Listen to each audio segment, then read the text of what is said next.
infectious agent. Infectious agent ay bacteria or virus. Ang mga bacteria ay isang microscopic single-celled organism that are found almost everywhere, including inside and on the human body. They can be beneficial, like helping with digestion, or harmful, like causing infections. They are prokaryotes, meaning they lack a nucleus and other membrane. Napili ko na bacteria. Ang pangalan ng bacteria na ito ay E. coli. Ito ang mga main parts ng bacteria na ito. Una, flagella. Pangalawa, DNA. Ribosomes, cytosol, pili, outer membrane, cell wall, periplasmic space, tapos plasmic membrane. Ito ay maliit na bacteria. Kailangan mo gumamit ng microscope para makita ang bacteria na ito. Dalawa, reservoir. Ang reservoir ay kung saan nakatira ang mga bacteria. Reservoirs can be animate living, like people or animals, or inanimate, non-living, like soils in water and contaminate surfaces and equipment. Breaking the chain at these links involves measures like cleaning and disinfection to eliminate pathogens from inanimate reservoirs, or isolate infected individuals, and managing animal populations for animate reservoirs. Ay napili ko na picture. Ang picture na ito ay nagpapakita ng maduming room. Ito ay perfect na place kung saan pwede manira ng mga bacteria. Dahil meron sa mga singit ng mga dito, meron mga mold o alikabok na pwede tumira dito. Dito narami yung mga bacteria, tapos pag mayroong tao na punta dyan, ang tao ay baka maging infected dahil hinahawakan nila ang mga germs dito sa gilid-gilid. Pangatlo, ito ay portal of exit. Ito ay the third link in the chain of infection, describing the way a pathogen leaves a host to infect a new one. At ibig sabihin to ay yung virus aalis sa isang tao para mag-infect ng isa pang tao. Examples include the respiratory tract from coughing or sneezing, blood, bodily fluids such as saliva, urine, or feces, and skin lesions. Breaking the chain at this point is a key way to prevent the spread of infection through practices like hand washing and covering coughs. Example, ito ang example ko. Ito ay isang picture na nagpapakita ng isang lalaki na umaaching. Umaaching siya ng maraming germs sa air. Yung mga germs na to sa mga air, pwede to mag-infect ng mga tao pag malapit siya. Ang isang way para masira ang chain na to ay pagko-cover ng sarili nyo, o pag magsisneeze ka, o pag mag-uubo ka. Pang-apat, mode of transmission.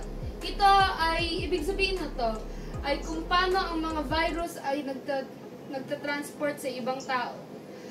Direct transmission happens through immediate contact, such as touching or kissing, or via short-distance respiratory droplets from coughing or sneezing. Indirect transmission involves an intermediate step, including airborne particles, contact with the contaminated surfaces, fomites, or transmission by vectors like mosquitoes or ticks. Example of how pathogens spread. Ito ay picture ng lalaki na may sakit. Merong dalawang modes of transportation. Isa, direct, tapos isa, indirect. Ito ay nagpapakita ng direct dahil pag hinawakan mo siya, meron kang chance na pwede ka maging infected dahil may sakit siya, at tapos meron siyang maraming virus sa kanya dahil may sakit siya. Opening like the respiratory system or the gastrointestinal tracts. A wound or incision or artificial openings from medical devices like IV lines. Breaking these link involves protecting these entry points with the measures like personal protective equipment, PPE, hand hygiene, and proper wound care. Ito ang picture na pinakita ko. Ang picture na ito ay nagpapakita ng kamay na may sugat. Ang sugat na ito ay pwede mapasukan ng mga bakterya. Dahil ang sugat ay isang maliit o malaking butas sa skin natin. So ang mga bakterya diyan kung saan siya ay pwede mapasukan. Ang isang way para matigil to ay paghuhugas, ang pagdi-disinfect ng sugat, at paglalagay ng bandage o anumang cover sa sugat na iyan. 6. Susceptible host.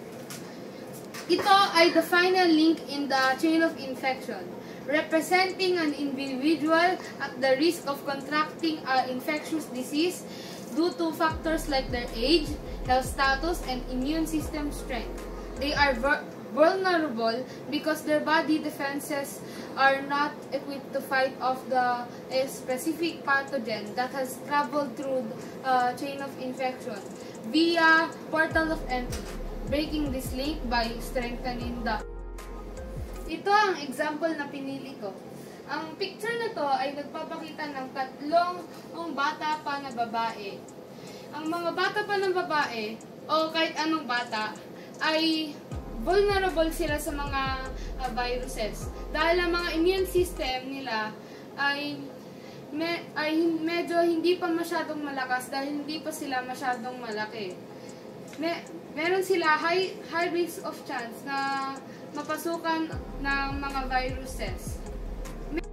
Ang chain of infection na ito sa paghuhugas ng kamay. Tapos, lagi nag-hygiene in routine every day.